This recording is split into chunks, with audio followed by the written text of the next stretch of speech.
সফলতার কোনো শর্টকাট হয় না, হয় অনেক কাঠখড় পুড়িয়ে জীবন যুদ্ধের প্রতিটি অধ্যায়ে নিজেকে প্রমাণ করে করে একটু একটু করে আপনি সফল হবেন, একটু একটু করে আগাবেন। ইটস এ জার্নি, এটা কোনো ডেস্টিনেশন নয়।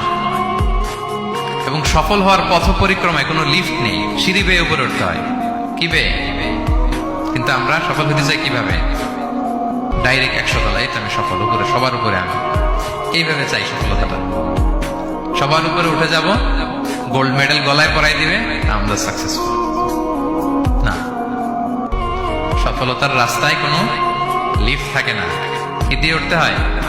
সিঁড়ি বেয়ে ঘাম জড়িয়ে উঠতে হয়। দেখেন, শুধু আলোর মুখ দেখার জন্য মায়ের পেটে আমাদের কত সময় লাগছে বলেন তো? জাস্ট একটু লাইট, হ্যাঁ, 9 মাস 10 মাস সময় লাগছে শুধু একটু আলো দেখবো আমরা। একটু আলোর মুখ দেখার জন্য আমার লাগছে 9 মাস। আর এখানে আমরা শর্টকাট খুঁজি, খালি কি খুঁজি? সফলতার কোনো শর্টকাট নেই। অল্প এফোর্টে যারা সফল হতে চায় এরা কোনোদিন সফল হয় না। ইউসুফ আলাইহিস সালামের জীবনীটা একটু খেয়াল করেন, একটু একটু করে তিনি সামনের দিকে গিয়েছেন এবং সবশেষে ইজিপ্টের ফিনান্স মিনিস্টার হয়েছেন। এজন্য ধৈর্য ধারণ করতে হবে, নিজের সর্বোচ্চটুকু উজাড় করে দিয়ে আপনার রোলটা আপনি প্লে করবেন, এরপর আল্লাহ তাআলার উপর ভরসা রাখবেন। কিন্তু অনেক চেষ্টার পরেও যদি কাঙ্ক্ষিত সফলতা না পান, হতাশ হওয়ার কিছু নেই। কারণ বিশ্বাসীর সফলতা শুধু দুনিয়াতে না, বিশ্বাসীদের সফলতা আখিরাত পর্যন্ত বিস্তৃত। ওইটা আসল সফলতা।